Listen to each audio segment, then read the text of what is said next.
누가복음에 보면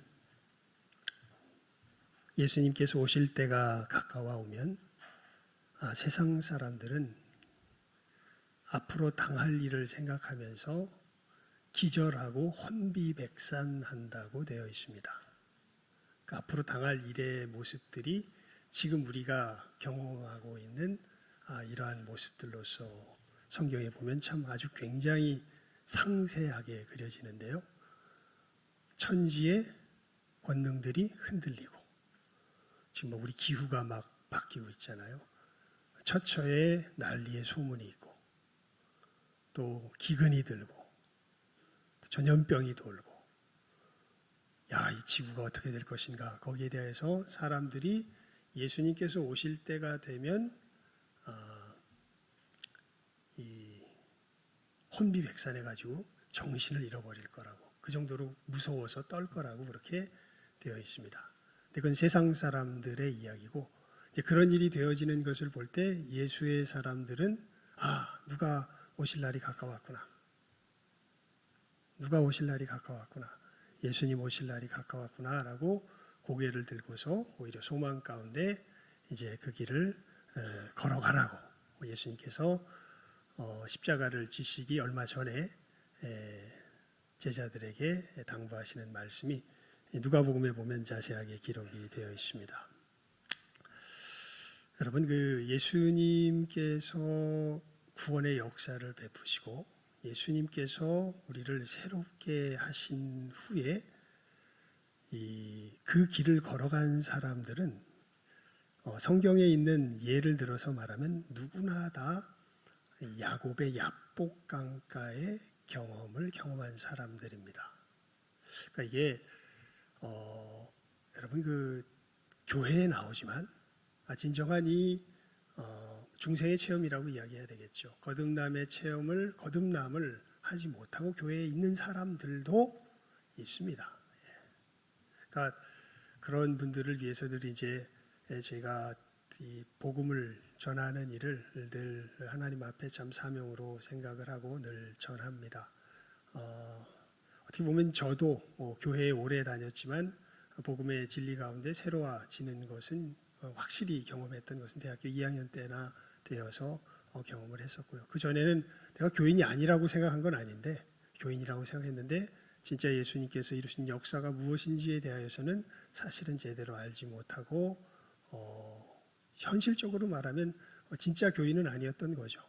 그러한 상태에서 교회를 다녔었는데 그 분명한 경험이 어디에서 비롯되냐면 아마 성경에 있는 예로 이야기하면 야곱의 야복강가의 사건을 겪었느냐 겪지 않았느냐가 아마 중대한 표지가 될 겁니다. 여러분, 야곱이 야복강가의 사건을 겪기 전에는요, 자기 인생의 늘 가장 중대한 문제는 에서였습니다. 에서의 손에서 내가 삶을 살아낼 수 있느냐 없느냐가 자기 인생의 가장 큰 문제였습니다. 그런데 야곱의 야복강가의 사건을 지내고 난 후부터 자기 진짜 문제의 핵심이 무엇인지를 제대로 알게 되죠. 자기 문제의 핵심은 에서가 아니라 하나님과 나와의 진정한 관계가 바로 자기 문제의 진정한 핵심이 됩니다.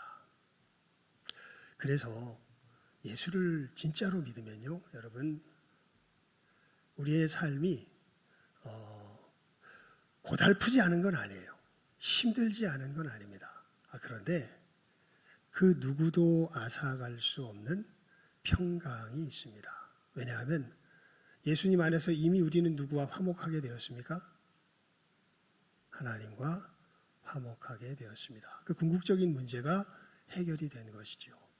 그리고 우리가 좀 믿음이 부족해서 그렇지 여러분 지금 막 세상이 어지러워지고 여러 가지 내 주변에 참 곤란해 보이는 일이 생겨나고 이 여러 가지 일들이 발생하는 것이 어떠한 의미를 가질까요? 성경은 분명히 우리들에게 이야기합니다. 하나님을 사랑하는 자, 곧 그 뜻대로 부르심을 입은 자들에게는 모든 것이 합력하여 선을 이루느니라. 항상 기뻐해라. 범사에 감사해라. 아니 상황이 이 지경인데도요 하나님? 그렇습니다. 이게 이제 이 야복강의 경험을 한 사람과 하지 못한 사람의 차이가 됩니다. 야복강을 지나가기 전에 사람들은 아무리 뭐라 그래도 진짜 내 삶의 문제는 하나님과의 관계가 아니라 에서의 손에서 어떻게 내가 살아나느냐가 자기 삶의 진정한 문제가 됩니다. 어떻게 할 수가 없어요. 아무리 성경 얘기 교회 와서 말씀을 듣고 어떻게 해도요, 그 심령이 변화 안 되면 진짜 자기 삶 속에서 진짜 중요한 문제는 누구의 손에서 살아남는 게 진짜 문제가 돼요? 에서의 손에서 살아남는 게 진짜 문제가 돼요. 하지만 정말 하나님과의 관계가 회복되면요, 여러분, 진짜 문제는 내가 에서의 손에서 살아남느냐 죽느냐가 문제가 아니라 하나님과의 관계가 진정 회복되었느냐 되지 않았느냐, 그리고 그 하나님 앞에서 나의 삶의 걸음을 한 걸음 한 걸음 살아가느냐 살아가지 못하느냐가 진정한 우리의 삶의 본질적인 문제가 되는 것이죠.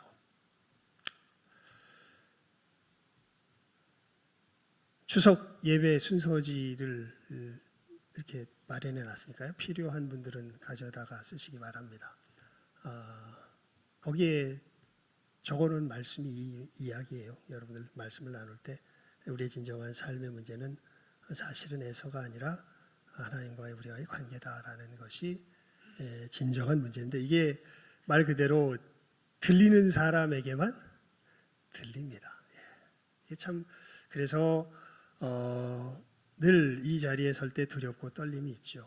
이것을 뭐 어떻게 전하라고 세우셔서 전하는데, 이것이 무슨 사람의 설득으로 되는 것도 아니고 정말 성령의 나타나심이 있어서 권능으로 역사할 때 이 일이 일어나게 되거든요.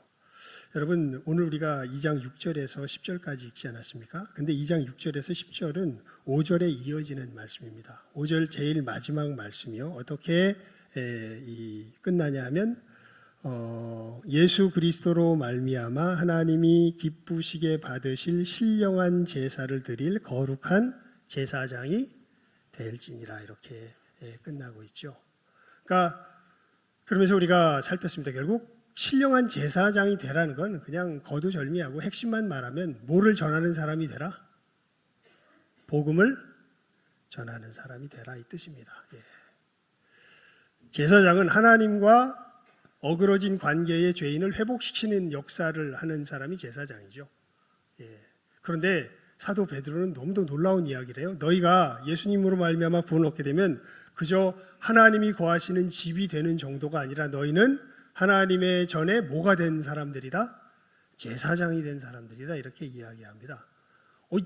우리가 제사장 역할을 한대요. 즉 죄인들, 하나님과의 관계가 어그러진 죄인들로 하여금 다시금 하나님과의 관계를 회복시키는 그 일을 한다는 거예요.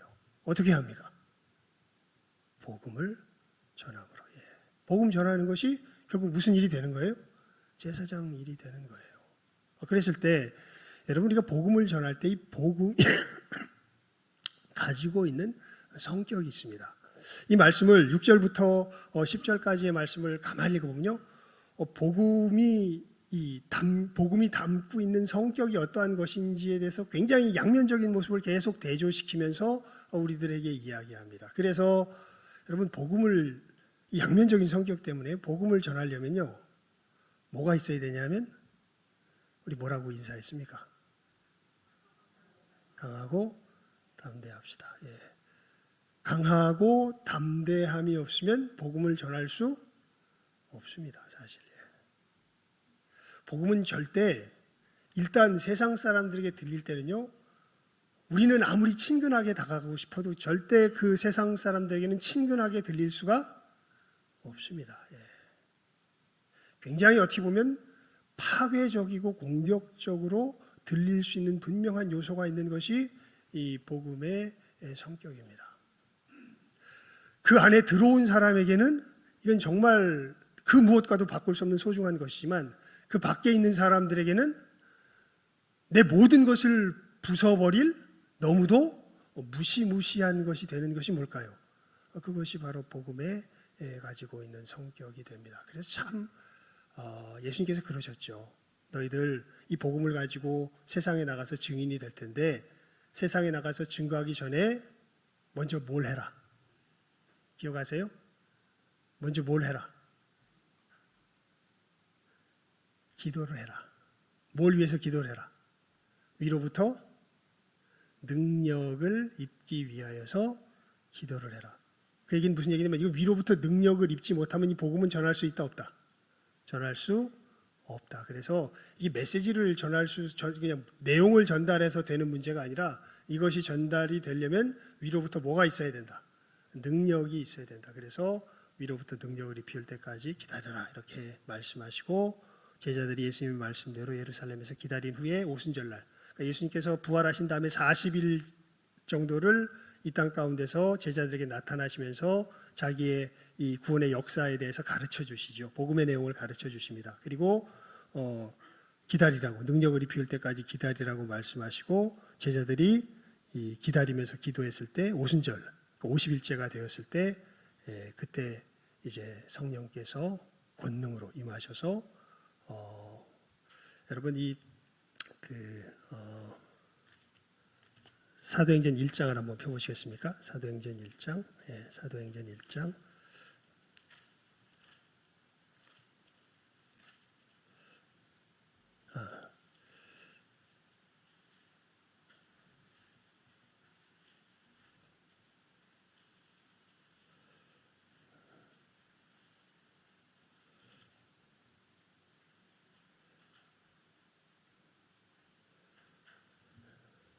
일장이 아니라 2장이네요. 2장. 4절입니다. 3절과 1절부터 4절까지 보죠. 우리 시작하면 되겠습니다. 사도행전 2장 1절에서 4절입니다. 시작. 오순절 날이 이름에 저희가 다 같이 한 곳에 모였더니 호련히 하늘로부터 급하고 강한 바람 같은 소리가 있어 저희 앉은 온 집에 가득하며 불의 혀같이 갈라지는 것이 저희에게 보여 각 사람 위에 임하여 있더니 저희가 다 성령의 충만함을 받고 성령이 말하게 하심을 따라 다른 방언으로 말하기를 시작하니라. 아멘. 여기 보면 특별히 4절에 이렇게 되어 있죠. 누가 말하게 하심을 따라? 성령이 말하게 하심을 따라. 성령의 충만함을 입었다. 여러분 성령의 충만함과 대조하여서 성령의 충만함의 상태가 어떠한 것인지를 비유적으로 알려주기 위해서 성경이 사용하는 예가 뭐냐 하면 술 취한 겁니다. 술 취하면 무슨 기운이 시키는 대로 몸과 입이 움직입니까? 술 기운이 시키는 대로 몸과 입이 움직이죠. 마찬가지로 성령의 충만하면 누구의 힘이 역사하시는 대로 성령의 힘이 역사하시는 대로 이 몸과 입이 움직이는 것입니다. 성령의 충만함을 입어 그래서 그 상황을 이렇게 성령이 말하게 하심을 따라 말하기 시작하였다. 하나님의 큰일에 대해서 말하기 시작하였다. 이렇게 이야기하죠. 왜냐하면 조금 전에 말씀드렸던 것처럼 또 베드로가 오늘 베드로전서 2장 6절에서 10절 가운데 기록한 것처럼 복음이 담고 있는 그 성격 때문에 그렇습니다. 그래서 우리가 복음을 증거하려고 할 때 이 복음이 담고 있는 성격 세 가지에 대해서 오늘 말씀 이야기하는 이 교훈을 우리 마음 가운데 담아 깨달아 알 필요가 있죠. 첫 번째 성격이 뭐냐면요. 6절 말씀이 이렇게 시작되죠. 경에 기록하였을 때 보라 내가 택한 보배롭고 요긴한 모퉁이 돌을 시온에 두노니 저를 믿는 자는 부끄러움을 당치 아니하리라 하였으니. 여러분 이 말씀은요. 이사야 28장 16절에 나오는 말씀입니다. 이 말씀은 어떤 배경에서 하시는 말씀이냐면 이스라엘 백성들이 이 외국이 주는 이제 아수르겠죠. 아수르와 이 바벨론 이 주는 이 위협 속에서 내가 이 위협 속에서 살아가려면 애굽을 의지해야 돼. 이런 생각들을 가지면서 애굽으로 향하려고 하는 그 마음을 가지고 이제 애굽을 향해서 나아가면서 내가 애굽을 의지하기 때문에 이 아수르나 저 북방의 위협 속에서 내가 살아갈 수 있을 거야라고 있는 그 마음을 갖고 있는 이스라엘 지도자들과 이스라엘 사람들에게 너희들 그것을 믿게 되는 순간에 너희들은 모든 것이 파멸과 패망으로 인도되게 될 것이다. 너희들이 진짜 의뢰해야 할 것이 무엇이냐면 내가 시온에 세울 이 요긴한 모퉁이돌을 의지하면 그러면 너희를 그 위험 가운데 처하게 되지 않을 것이다 라고 하나님께서 이사야를 통하여서 말씀하시는 내용이 이 이사야 28장 26절을 중심으로 한 그 이사야 28장의 내용이 됩니다. 그러니까 이 문제는 사실은 아담의 범죄함부터 타락함부터 우리 인간에게 계속해서 있어 온 문제입니다. 여러분들도 마찬가지일 겁니다. 여러분의 삶 속에서 여러분을 나를 안전하게 거하는 유일한 안전한 피난처가 여러분 실제로 무엇이라고 여러분 생각하며 믿으며 신뢰하며 살아가고 있습니까? 하나님은 분명히 이야기하세요. 요긴한 모퉁이 돌을 세웠으니 그것을 의지하는 자는 부끄러움을 당치 아니하리라. 그런데 우리는 그렇지 않습니다. 우리의 애굽, 하나님이 아닌 우리의 애굽을 끊임없이 우리 마음속에 상정하면서 그것이 나를 지켜줄 것이라고 그것을 의뢰하며 살아가죠. 아마 우리 시대의 대표적인 애굽은 돈일 것입니다. 돈. 결국 여러분을 안전하게 거하는 진정한 대상은 누굽니까?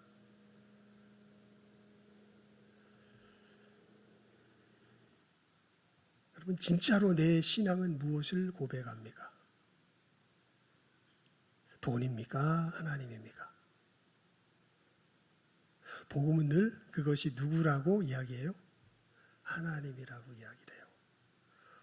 근데 이 부분이 세상에서 거하는 사람은 도무지 용납할 수도 없고 도무지 자기 마음속에 받아들여지지도 않습니다. 그래서 늘 현실적으로 교회에 나온다고 하지만 어떤 식으로 생각을 하냐면요. 내게 진짜 필요한 건 돈이에요. 하지만 나는 지금 뭘 움직일 능력이 없어. 돈을 움직일 능력이 없어. 그러니까 누가 힘이 있대? 하나님이 힘이 있대. 그러니까 하나님이 뭘 움직여 주셔서 돈을 움직여 주셔서 무엇이 나를 구원해 주도록 하면 좋겠다. 그 돈이 나를 구원해 주도록 하면 좋겠다. 이렇게 생각하는 것이 이제 우리들이 아주 현실적인 신앙의 모습이 됩니다. 그런데 여러분, 하나님은 복음은 이 부분에서 굉장히 예리하게 우리들의 심령을 살핍니다. 너 진짜 하나님을 신뢰하느냐? 아니면 네 눈에 네가 그럴듯하게 생각하는 그 구원의 대상, 애굽, 지금으로 말하면 돈을 신뢰하느냐라는 이 부분에 대한 예리한 분간을 복음은 우리들에게 갈라놓으며 지적하는 것을 볼 수 있습니다. 진짜는 하나님인데, 그래서 아까도 말씀드렸죠. 여러분, 진짜 그리스도인들은 어디를 지나간 사람들이라고요? 야곱의 야복 강가를 지나간 사람들이라고요.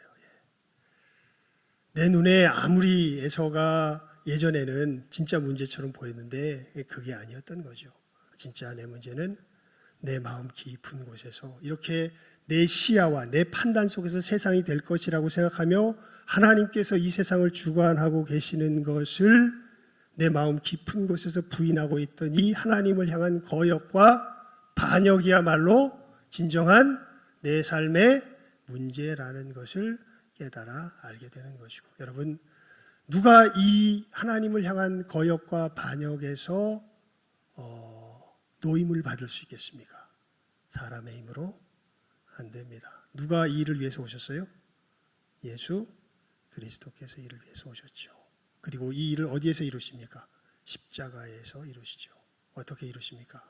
우리를 자기의 몸으로 만드셔서 우리로 자기 몸된 우리를 죄에 대하여 죽게 하시고 우리를 사흘 만에 부활하심으로 다시 살리셔서 그렇게 놀라운 구원의 역사를 이루십니다. 그래서 예수님을 영접한 사람들은 어떤 역사가 일어나요? 죄에 대하여 죽고 하나님께 대하여 사는 역사가 일어나고, 이것이 이 분명한 차이점을 나타내죠. 내 유일한 거처인 하나님, 이 땅에 절대 우리가 안식처로 삼지 말아야 될 여러 가지 수많은 지금 현대 세상으로 말하면 돈이 중심된 우상들, 여러분 이 부분에 대한 분명한 갈림을 하는 것이 이 복음의 내용이죠.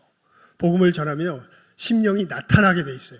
내가 진짜 누구 안에 거하는지, 하나님 안에 거하는지, 다른 것을 좋아하는지. 그래서 사실은 이 우리를 향하여서 돌을 들어서 치려는 사람들이 사실은 복음을 제대로 들은 사람들이 많은 겁니다. 왜냐하면 너무 듣기 싫거든요. 하나님이 진짜 안식처라는 것이 정말 듣기 싫거든요. 그런데 그 얘기는, 그래서 이 돌을 들었다는 것은 그 얘기가 반대로 말하면 들렸다는 거예요, 안 들렸다는 거예요? 들렸다는 거예요. 예. 자, 두 번째, 이 복음이 갖고 있는 이 양면성인데 하나가 뭐냐면 이게 참 신비로운 부분입니다. 오늘 말씀 속에서 보면요, 우리 8절과 9절 말씀 함께 읽어볼까요? 8절과 9절입니다. 시작하면 읽습니다. 9절은 저기 너희는 택하신 족속이요, 거기까지만 읽습니다. 시작. 또한 부딪히는 돌과 거치는 반석이 되었다 하니라.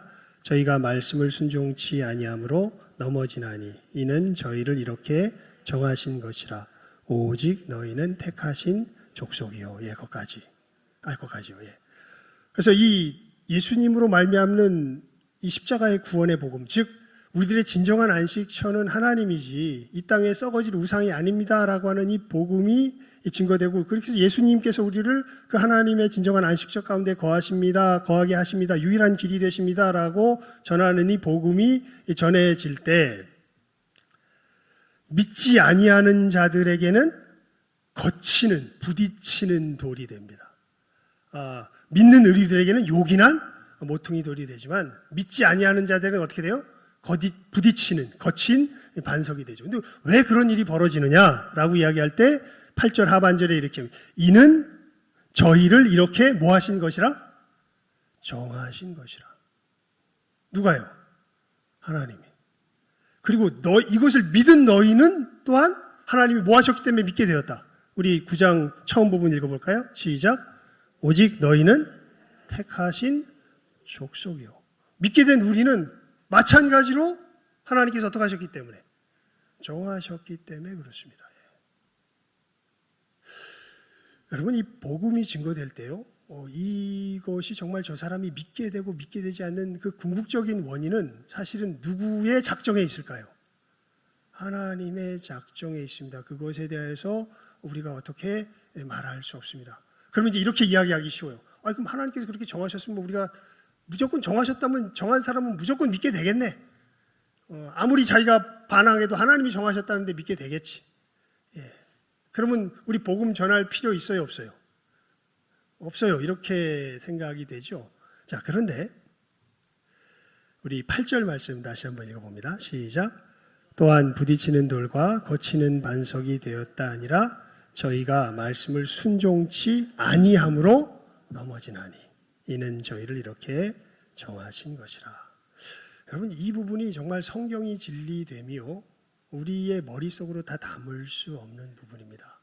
근데 그 사람들이 단순히 하나님께서 정하시고 정하지 않으시고의 문제가 궁극적인 원인으로서만 이야기하는 것이 아니라 성경이 그 복음이 들렸을 때 그 들려진 복음을 그들이 뭐하지 않아요? 자기 의지로 뭐하지 않아요? 순종치 않습니다. 그래서 이 부분은 성경이 말하는 바를 정말 겸손하게 조심스럽게 정리해서 이야기를 드리면요, 여러분, 이 세상에는 하나님께서 정하지 않은 일은 결코 일어나지 않습니다. 저 사람이 복음을 믿고 안 믿고도 다 누가 정하신 일이에요? 하나님이 정하신 일이에요. 하지만 여러분, 이 사람이 복음을 믿고 믿지 않고의 문제의 책임은 놀랍게도 성경은 누구에게 있지 않고 누구에게 있다고 이야기를 해요? 하나님께 있지 않고 사람에게 있다고 이야기를 합니다. 말이 돼요? 우리 머릿속에선 말이 안 되는데 우리 가슴 속에선 이게 말이 된다는 걸 압니다. 참 신기하죠. 예.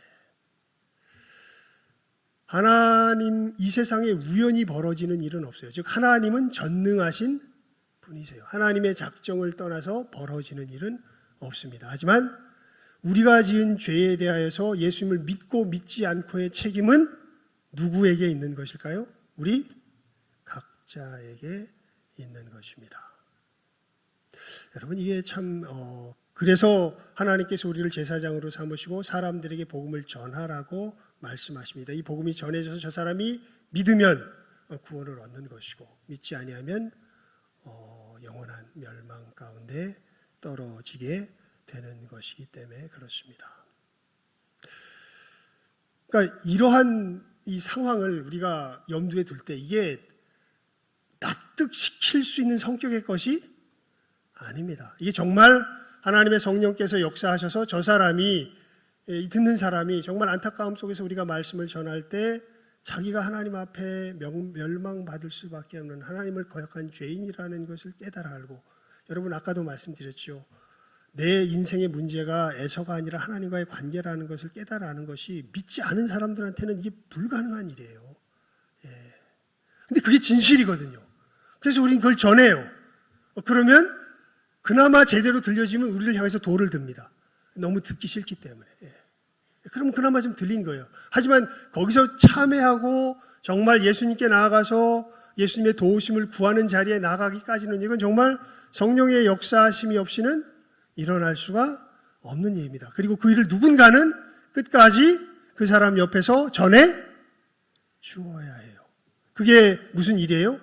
2장 5절에서 이야기한 제사장의 일입니다. 여러분, 우리 제사장들은 왜 이 일을 그러면은 그렇게 하나님 앞에 사명감을 가지고 할까요? 다른 것 때문이 아닙니다. 예수님을 믿게 되어서 천국에 거하게 되면요, 이것이야말로 이 세상에 무엇과도 바꿀 수 없는 진정한 복이 되는 걸 알기 때문에 그렇습니다. 진짜 이 세상에 무엇과도 바꿀 수 없는 진정한 복은 어디에 거하게 되는 거예요? 하나님 나라에 들어가게 되는 거예요. 내용이 뭔데? 다른 건 아닙니다. 진짜로 하나님을 어떠한 상황 속에서도 신뢰하면서요, 하나님께서 주신 그 사랑의 삶을 나눌 수 있는 그 나라에 들어가게 되었다는 겁니다. 별다른 거 아니네. 여러분, 이것이야말로 우리 영혼의 가장 깊은 곳의 갈증의 해소입니다. 우리는 이 일을 위하여서 지음을 받았습니다. 예수님께서 이 역사를 이루시고 우리로 그 가운데에 거하게 하시죠. 여러분이 불행한 이유는 돈이 없어서도 아니고, 여러분이 불행한 이유는 여러 가지 상황들이 여러분들의 뜻대로 되지 않아서도 아니고, 여러분이 불행한 이유는 진짜 하나님이 다스리시는 이 사랑의 나라에 들어가 있지 못하기 때문에 불행합니다. 예수를 믿은 사람들은 이 행복을 맛보아 안 사람들이죠. 그리고 단순히 더 행복하기 때문이 아니라 여기서 떠나가는 것은 여러분, 이 마태복음 25장을 한번 펴보시겠습니까? 마태복음 25장입니다. 마태복음 25장 46절입니다. 마지막 절입니다. 마태복음 25장 46절.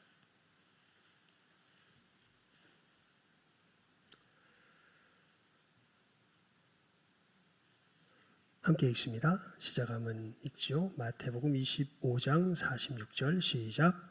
저희는 영벌에 의인들은 영생에 들어가리라 하시니라.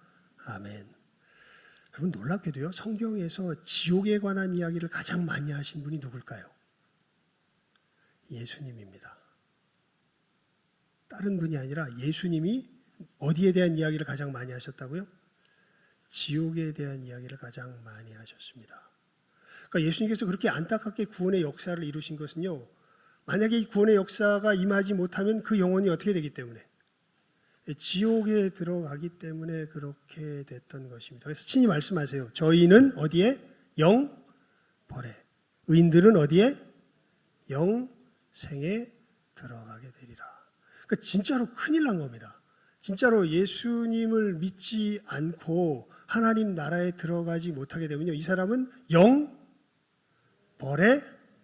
들어가게 됩니다. 그래서 이 복음을 전하는 사람들이 주변의 사람들을 생각할 때 안타깝게 전하는 거죠.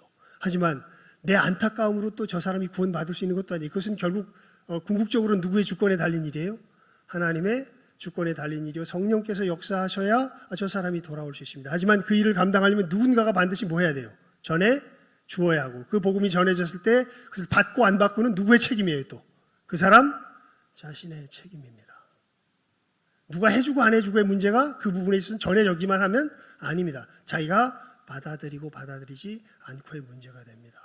그러니까 참 두렵고 떨리는 부분이 복음을 전하며 제사장의 일을 감당할 때 이러한 영역들이 우리들 사역 속에 펼쳐져 있는 것이지요. 여러 가지를 굉장히 다양하게 이야기했습니다. 여러분, 이러한 것이 분명하게 증거되려면요, 성령께서 우리 안에 역사하시며 우리가 오늘 아침에 인사했던 것처럼 뭐 할 수 있어야 돼요? 강하고 담대할 수 있어야 됩니다. 왜냐하면 이 얘기를 들려주면요, 어마어마한 저항들이 우리들에게 다가올 것이기 때문에 그렇습니다. 진짜 내 이웃을 사랑하는 사랑이 우리 그리스도인들에게 어디에서 나타날까요? 그 저항에도 불구하고, 그러니까 이런 상황이, 간단하게 예를 들면 이런 상황이 펼쳐지는 거예요. 지금 세상에 있는 사람들은요, 독이 든 잔을 들고서 이것이 자기에게 진짜 이 몸에 좋은, 내 생명을 유익하게 할 약이라고 생각하고 먹으려고 하고 있는 거예요. 근데 우리는 그 사람에게 그거 먹으면 어떻게 된다고? 죽는다고. 그거 빨리 팽개치고 진짜 생명수를 먹으라고. 이 사람들이 붙들고 있는 것을 갖다가 어떻게 보면 강제로 막으려고 하는 사람들과 같은 형태가 사실은 복음을 전하는 사람들이 가지고 있는, 세상 사람들이 복음을 전하는 사람들의 모습을 볼 때 느끼게 되는 인상이 되는 거죠. 그러니까 저놈은 내 소중한 보물을 뺏어서 다 부숴가지고 해코지 하려는 놈이야 라고 하는 우리들이 그 사람이 해코지 하려고 하는 그 행동을 끊임없이 어떻게 해요? 그 사람에게 가지고 가서 하고 있는 것이 어떻게 보면 세상 사람 입장에서 본 복음을 전하는 사람들의 뭐예요? 모습이 됩니다. 이걸 정말 사랑하는 마음 속에서 제대로 감당하려면요, 뭐하고 뭐하지 않으면, 강하고 담대하지 않으면 감당할 수가 없습니다. 여러분이 들어오면 이것이 진정한 복인 걸 아는데, 들어오기 전까지는 정말 자기들에게 해를 끼칠 것처럼 여겨지는 이 복음의 이중적인 모습을 가지고 우리가 사랑함으로 나아가려고 할 때에 하나님 앞에 기도하지 않을 수가 없고요, 권능을 구하지 않을 수 없고, 정말 이 복음을 가지고 내 이웃들을 향하여서 힘차게 나아갈 수 있도록 주님 앞에 힘을 얻고 이 내용을 잘 새기며 이 가운데서도 뒤처지지 않고 앞으로 전진하며 나아갈 수 있는, 여기 있는 모든 귀한 영혼들 다 될 수 있기를 주님의 이름으로 축원을 드립니다. 우리 이 시간 말씀을 생각하며 기도하는 시간 잠시 합심해서 갖도록 합시다. 하나님, 이 복음을 전하며 증거하는 일이 정말 강하고 담대한 믿음 가운데 되어지는 것을 오늘 말씀을 통하여서 보게 하십니다.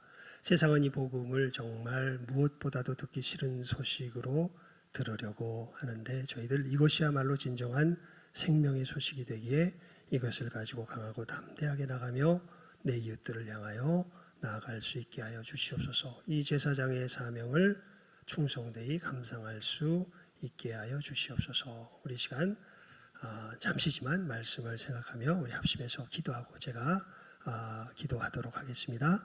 기도드립시다. 하나님 아버지, 저희들 참으로 이 복음의 양면성을 생각하며 하나님 앞에 기도하는 시간을 갖습니다. 그렇습니다. 하나님, 참 먼저 우리들 가운데 아버지 하나님이 양면성 속에서 아직 야복강을 지나지 못하였기에 고민하고 또한 씨름하는 영혼들도 있는 줄 압니다. 주님 찾아가 주시어서 넘어가게 하시고 진정한 하나님과 함께하는 평강 가운데 거할 수 있도록 주의 참으로 구원의 역사가 하나님의 그 영혼 가운데 일어나게 하여 주시옵소서.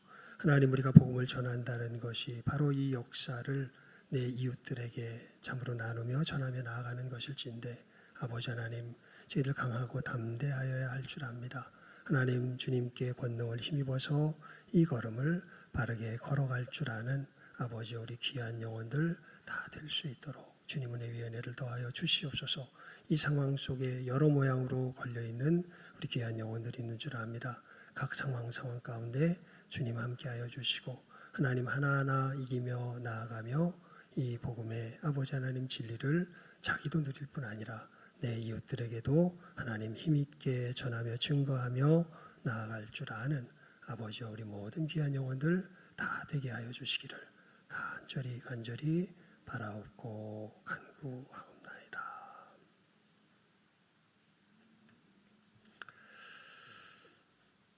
하나님 아버지, 저희들 이 복음의 양면성에 대해서 사도가 이야기하는 오늘의 말씀을 듣습니다. 하나님, 실제로 우리들 스스로도 속에서 우리의 마음이 믿음이 연약해질 때 이러한 유혹들이 참으로 다가오는 것을 고백하지 않을 수 없습니다. 하나님, 우리도 어느 틈엔가 하나님이 아니라 돈이 우리들의 진정한 안식처가 되어지고 하나님 정말 하나님의 권능이 아니라 우리들의 참으로 열심히 모든 것의 원인처럼 느껴지고 하나님 진정한 축복이 하나님과의 이 함께하는 것이건만 참으로 하나님의 주권 되심이 오히려 내 뜻을 어그러뜨리기에 가장 큰 저주처럼 느껴질 때가 많은 것이 우리들의 믿음의 이 걸음인 것을 아버지 앞에 고백을 드리옵나이다. 하지만 주님, 우리들을 복음의 이 진리 가운데 십자가의 보혈의 은혜로서 우리의 마음을 새롭게 하시며 이 분명한 진리 가운데 거하게 하여 주시어서 하나님 진실로 하나님과 함께하며 하나님이 주인된 그 땅에서 예수 그리스도의 보혈의 능력으로서 하나님의 하나님 되심을 높이며 살아가는 이 생명의 걸음 분명하게 걸어가게 하여 주시고 하나님 이것이야말로 진정한 생명이 됨을 자기의 생각 속에서 자기의 우상을 섬기면서 자기의 행복을 찾아 멸망의 길을 향하여 나아가는 안타까운 나의 이웃들에게 비록 우리가 참으로 욕을 먹고 참으로 거치는 돌로서 여러 사람들에게 미움을 받는다 할지라도 사랑함으로 나아가 이 복음의 진리를 바르게 전하며 증거하며 나아갈 줄 아는 이 시간 함께하는 우리 모든 귀한 하나님 나라의 제사장들 다 되게 하여 주시기를 간절히 바라옵고 소원하옵고 축복하오며 모든 것 예수님의 이름으로 기도드리옵나이다. 아멘. 우리 찬송 178장 부르시며 준비한 예물 드리도록 하겠습니다.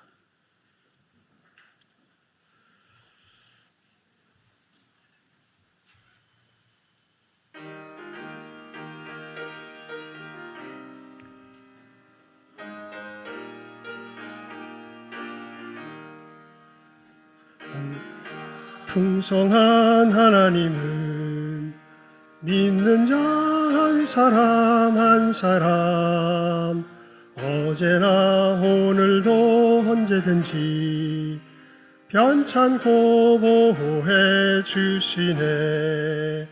주여 성령의 은사들을 오늘도 내리어 줍소서. 성령의 뜨거운 불길로서 앞서서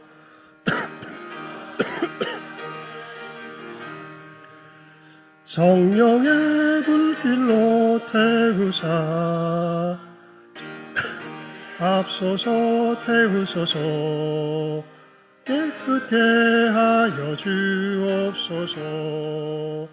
주여 성령의 은사들을 오늘도 내리어 줍소서. 성령의 뜨거운 불길로서 오늘도 충만케 하소서. 희생의 제물로 돌아가신 우리 주 예수님이시여 구속의 은혜를 내리시사 오늘도 구원해 주소서. 주여 성령의 은사들을 오늘도 줍소서. 성령의 뜨거운 불길로서 오늘도 충만케 합소서. 주님의 깊으신 은혜